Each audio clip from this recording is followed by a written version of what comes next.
بسم اللہ الرحمن الرحیم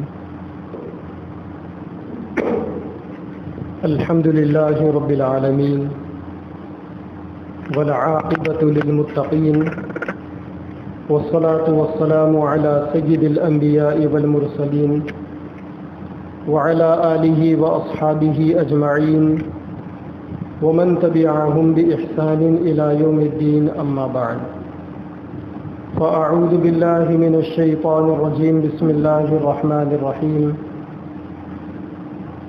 من عمل عملا صالحا وهو مؤمن فلنحيينه حياة طيبة ولنجزينهم أجرهم بأحسن الذي كانوا يعملون صدق الله العظيم اللہ تبارک و تعالیٰ نے انسانوں کو جو زندگی دی ہے یہ آزمائش کے لیے دی ہے۔ دنیا میں جتنے بھی انسان آئے ہیں دنیا میں رہ کر آخرت کی تیاری کرنے کے لیے آئے ہیں۔ عقل مند اور کامیاب انسان وہ ہے جو دنیا کی زندگی کو آخرت کی تیاری کے لیے ذریعہ بنائے۔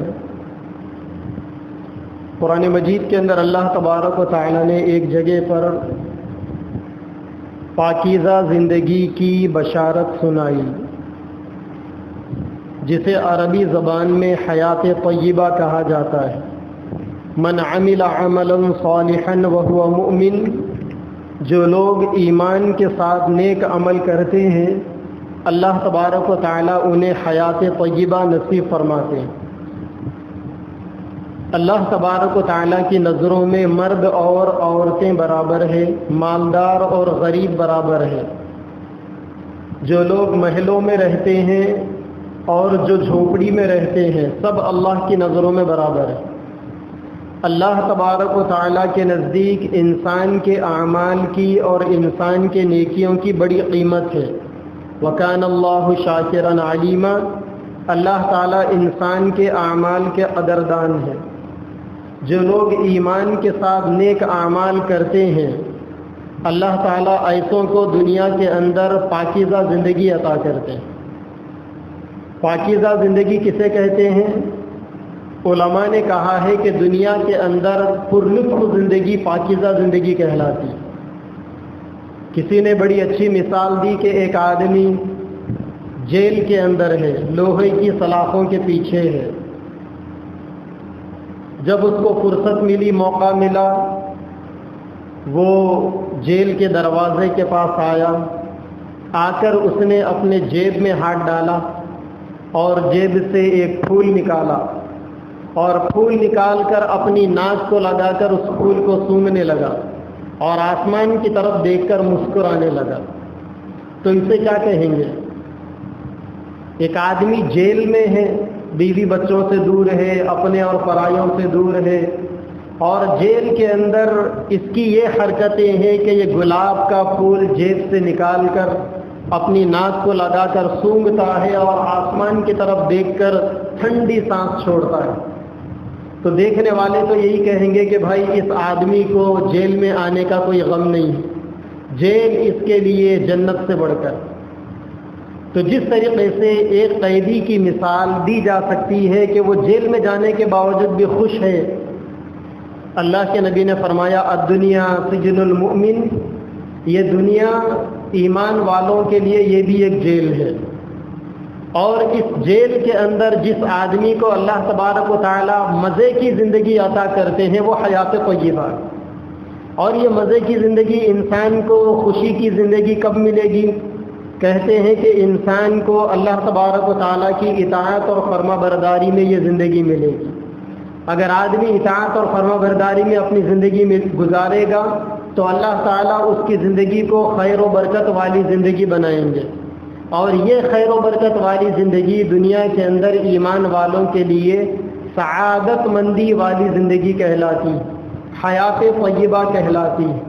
ایک واقعہ مشہور ہے، تاریخ اسلام کے بہت بڑے بزرگ گزرے ہیں، امام احمد بن حنبل رحمۃ اللہ علیہ۔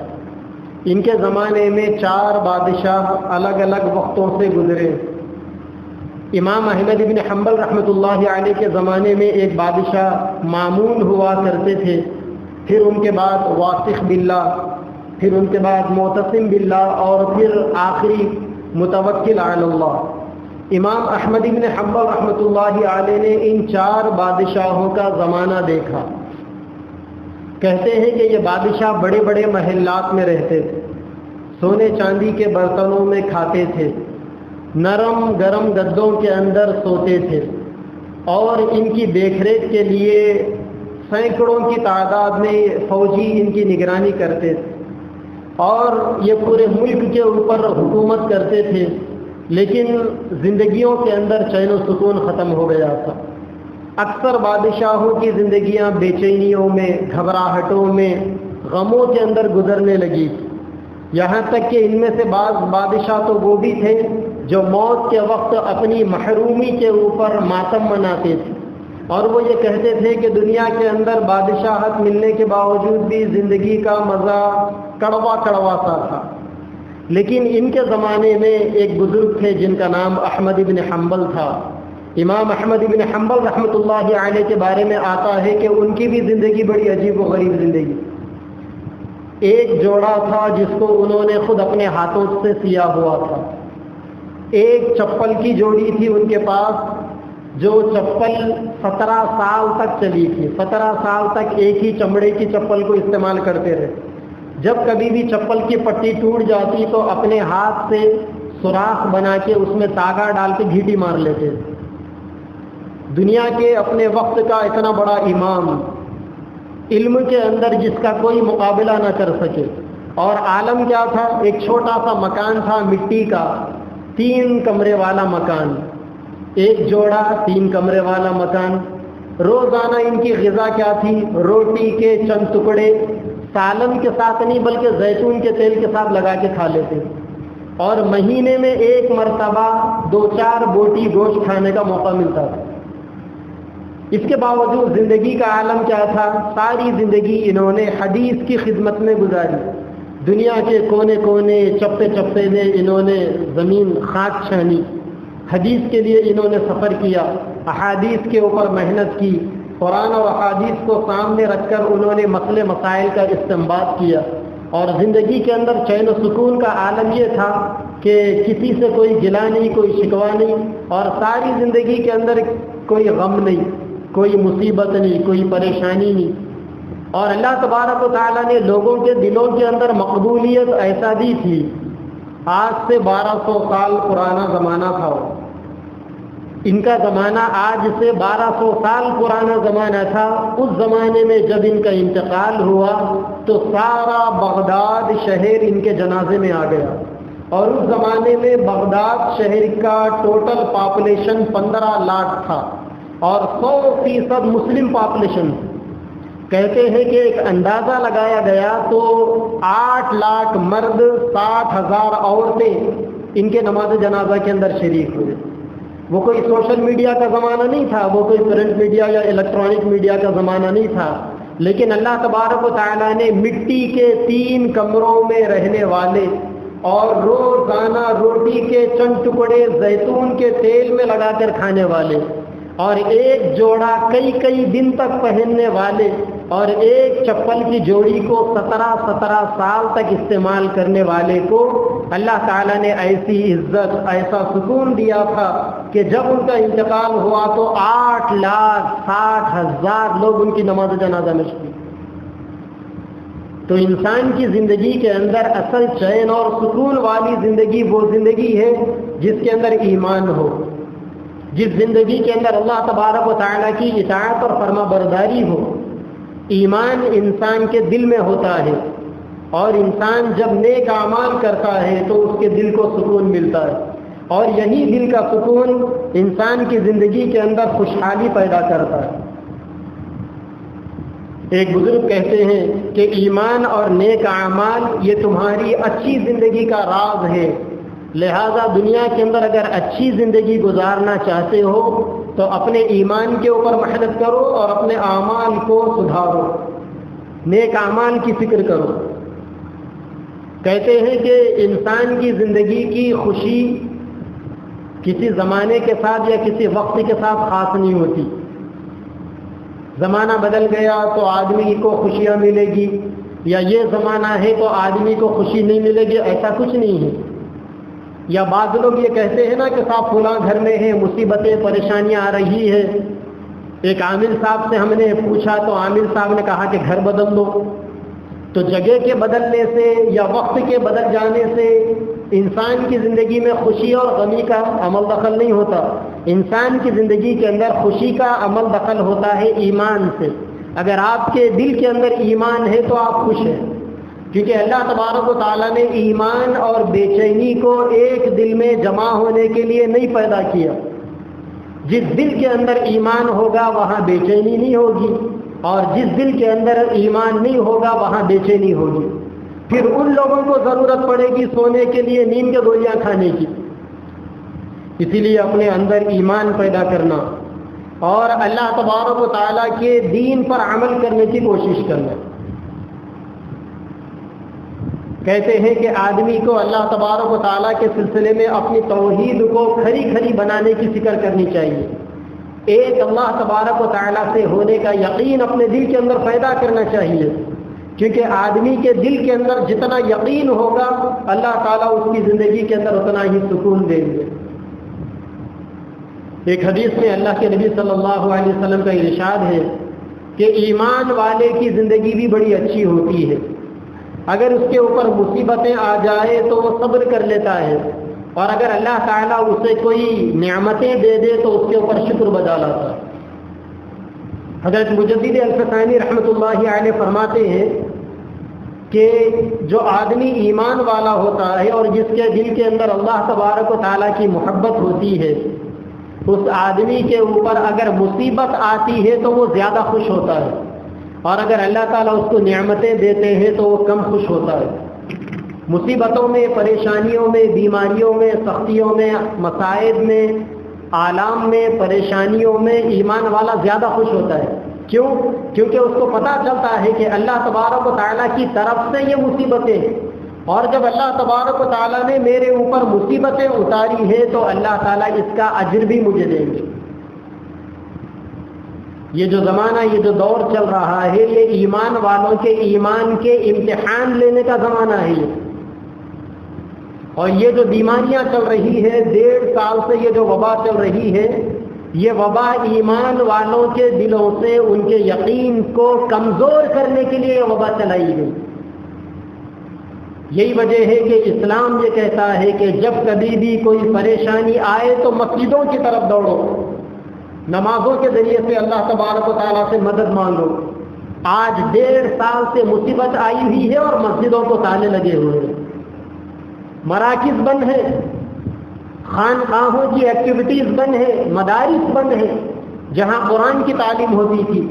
جس بستی کے اندر قرآن کی تعلیم ہوتی ہے اس بستی والوں کے اوپر سے اللہ تبارک و تعالیٰ عذاب ہٹا لیتے ہیں، برے فیصلوں کو اللہ تعالیٰ ہٹا لیتے ہیں، رحمتیں نازل ہوتی ہے. مدارس بند ہیں، اور یہاں تک کہ مکہ اور مدینہ بند ہیں، طواف روک دیا گیا، حج کے اوپر پابندی لگا دی گئی، عمروں کے اوپر پابندی لگا دی گئی. جو اعمال کر کر اللہ تبارک و تعالیٰ کو راضی کرنے کے تھے، اپنے یقین کو بڑھانے کے تھے، اور اپنے ایمان کے اظہار کرنے کے جو اعمال تھے، ان ساری ایکٹیویٹیز کے اوپر پابندی لگا دی گئی. اور مسلمان ہے کہ پہلے سے زیادہ بے غیرت اور بے حس بنا ہوا ہے، اعمال سے دور بھاگا ہوا ہے، اور یہ چاہتا ہے کہ اس کی زندگی خوشحال گزرے. اللہ تبارک و تعالیٰ سے دور بھاگ کر لوگوں کی زندگیوں کے اندر کبھی خوشحالی آ ہی نہیں سکتی. اگر کوئی آدمی اللہ سے دور بھاگ کر، اللہ کی عبادتوں کے ماحول سے دور بھاگ کر یہ چاہتا ہے کہ میری زندگی کے اندر خوشحالی آ جائے، تو پھر اس آدمی کو پاگل کی بڑ کہا جا سکتا ہے، اس کے علاوہ کچھ نہیں کہہ سکتے. اسی لیے ایک اللہ والے کہتے ہیں کہ تکبیر اولا کے ساتھ فرض نمازیں پڑھنے کا اہتمام کرو اور مسجدوں کو اپنا ٹھکانہ بناؤ. اور اپنے آپ کو نماز کے لیے دوڑنے والا بناؤ. اذان ہو گئی فوری دوڑو، سب کچھ چھوڑ چھاڑ کے دوڑو. بہانے مت بناؤ کہ کاروبار ہے، دکان ہے، یا پھر لاک ڈاؤن کے ٹائمنگ اتنے ہیں. دیکھا نہیں آپ نے کہ لاک ڈاؤن میں 4-4 8-8 مہینے لوگوں کی دکانیں مکمل بند تھی. دنیا کے لیے 2 کوڑی کی صحت کے لیے ایک چھوٹی سی بیماری سے ڈر کر لوگوں نے 8-8 مہینے تک اپنے کاروبار بند کر لیے. اور نماز کا جب وقت ہوتا ہے تو آدمی اللہ کو راضی کرنے کے لیے چند منٹوں کے لیے اپنا شٹر نہیں ڈال سکتا. تو بزرگ کہتے ہیں کہ نماز باجماعت نماز پڑھنے کا اہتمام کرو اور مسجدوں کو اپنا ٹھکانہ بنا دو. اور جب بھی اذان ہو جائے تو نماز کو دوڑ کر جاؤ. اگر یہ کام کر لیں گے تو پھر یاد رکھنا اللہ تبارک و تعالیٰ تمہاری زندگیوں کے اندر خوشیاں دیں گے. کیونکہ مؤذن کیا کہتا ہے؟ حی علی الصلاۃ، آئیے نماز کی طرف. لوگ پھر بھی نماز کی طرف نہیں جاتے. مؤذن کے الفاظ اور مؤذن کی دعوت کی طرف لوگوں کا دھیان نہیں جاتا. تو اگلا جملہ مؤذن کیا کہتا ہے؟ حی علی الفلاح، آؤ کامیابی کی طرف. اے لوگوں، اصل دنیا اور آخرت کی کامیابی نماز کے اندر ہے، ادھر آؤ. مؤذن ہر مسجد سے اور ہر مسجد کے مائک سے مؤذن چیخ چیخ کر پکار پکار کر بلاتا ہے کہ نماز کے لیے آؤ. اصل کامیابی اللہ تعالیٰ نے مسجدوں کے اندر رکھی ہے، تکبیر اولیٰ کے ساتھ نمازوں میں رکھی ہے اور مساجد کو ٹھکانہ بنانے میں رکھی ہے. لیکن کوئی اللہ کا بندہ آنے کے لیے تیار ہی نہیں ہوتا. اور جب لوگ مسجدوں سے دور بھاگیں گے، نیک اعمال سے دور بھاگیں گے، نمازوں سے دور بھاگیں گے، تو پھر زندگیوں کے اندر بے چینیاں، پریشانیاں، کاروباروں کا نقصان، بیماریوں کا اضافہ، قرضوں کا بڑھنا اور آئے دن مہنگائی کا بڑھنا. دیکھیے آپ کتنی مہنگائی بڑھ گئی. کمائی کسی کی نہیں بڑھی، کروڑوں لوگوں کی جاب ختم ہو گئی. کارخانے بند ہو گئے، کمپنیاں بند ہو گئے، جاب ختم ہو گیا. 1.5 سال کے اندر انڈیا میں 14 کروڑ سے زیادہ لوگوں کی جاب ختم ہو گئی. اور جو کچھ کما رہے تھے بس اتنے کی کمائی ہے ان کی، کسی کی کمائی بڑھی نہیں. جو 10,000 کی نوکری کر رہا تھا 1.5 سال پہلے، ابھی بھی 10,000 کی نوکری. کوئی 5,000 کی نوکری کر رہا تھا، ابھی بھی 5,000 کی نوکری. اور مہنگائی کتنی بڑھ گئی؟ ڈبل ہو گئی. 100 روپے 90 روپے کی تیل کی پاکٹ تھی، آج جا کر 185 روپے کی ہو گئی. 70 روپے 80 روپے کا پیٹرول تھا، آج جا کر سنچری ہو گئی اس کی بھی. آپ ہر چیز کے اندر دیکھ لیں، چھوٹی سے چھوٹی، بڑی سے بڑی. کیوں؟ اوپر ڈاکو بیٹھے ہوئے، چور غنڈے موالی بیٹھے ہوئے، وہ غیر محسوس طریقے سے آپ کو لوٹنا چاہتے ہیں. اب سوچتے سوچتے آپ بیمار ہو گئے، دواخانوں کو جائیں گے، وہاں اور بڑے چور بیٹھے ہوئے ہیں. وہاں تو ایسے چور بیٹھے ہوئے ہیں کہ جب تک آپ کی تھیلی گرم ہے تھیلی کاٹتے رہیں گے، اور جب انہیں پتا چلے گا کہ تھیلی خالی ہو گئی لگا کے مار دیں گے. آپ جائیں گے تو کہاں جائیں گے آپ؟ اسی لیے کسی نے سیدنا موسیٰ علیہ السلام سے پوچھا تھا کہ حضرت اگر کوئی آدمی ہمارے اوپر حملہ کرے اور ہم بچنا چاہے تو ہم کیسے بچیں؟ حضرت نے کہا کہ جو حملہ کر رہا ہے اس کے پیچھے جا کر ٹھہر جاؤ. جو حملہ کر رہا ہے، جو گولی چلا رہا ہے، جو ہتھیار برسا رہا ہے، اس کے پیچھے ٹھہر جاؤ، تم اس کے حملے کا نشانہ بننے سے بچ جاؤ. اللہ والے کہتے ہیں حضرت کی اس بات کے نتیجے میں کہ یہ سارے حالات، پریشانیاں، بیماریاں، مصیبتیں، مہنگائی کی مار، ہموم اور غموم، یہ سارے کے سارے اللہ تبارک و تعالیٰ کی طرف سے آ رہے ہیں. اگر ان چیزوں سے بچنا ہے اللہ کے پیچھے جا کر ٹھہر جاؤ. اور اللہ کے پیچھے ٹھہرنے کا کیا مطلب؟ اللہ کے پیچھے ٹھہرنے کا مطلب یہ ہے کہ اپنے آپ کو 100% مسلمان بناؤ، اپنے اندر ایمان کا کمال پیدا کرو اور اعمال صالحہ کی جستجو پیدا کرو. زندگی کے ہر موڑ پر علماء سے معلوم کرو کہ مجھے یہ کام کرنا ہے، اسلام اس کام کے سلسلے میں کیا رہبری کرتا ہے، اسلام کی رہبری کو حاصل کرو، اس کے اوپر عمل کرو. پھر دیکھو کہ اللہ تبارک و تعالی زندگیوں کو کیسا خوشحال بنائیں گے. اگر سمجھنا ہے کہ کیا ہم سے پہلے بھی اللہ نے کسی کی زندگی ایسی خوشحال بنائی تھی، صحابہ کرام کی زندگیاں ہمارے پاس سامنے ہیں. صحابہ کرام ہم سے بہت کم معمولی درجے کے کپڑے پہنتے تھے، ان کی غذائیں بالکل معمولی ہوتی تھی، اور ان کے گھر تو آج کل گھر کہلانے کے قابل نہیں. آج کل کی جھوپڑیاں مضبوط ہوتی ہے، صحابہ کرام کے گھر تو اس سے بھی زیادہ بوسیدہ تھے، لیکن اللہ تبارک و تعالیٰ نے زندگیوں کے اندر ایسا مزہ دیا تھا کہ بھری گرمی کے اندر زمین کے اوپر ٹاٹ بچھا کر سو جاتے تھے، آرام کی نیند ان صحابہ کرام کو آتی تھی، کیونکہ ان کے دلوں کے اندر اللہ تبارک و تعالیٰ کے نام کی عظمت بیٹھی ہوئی تھی، زندگیوں کے اندر 100% دین کے اوپر عمل تھا، اور ایمان ان کے دلوں میں پہاڑوں کے مانند جگہ بنایا ہوا تھا۔ اللہ تبارک و تعالیٰ ہم سب کو صحیح عمل کی توفیق عطا فرمائے۔ وآخر دعوانا الحمد للہ رب العالمین۔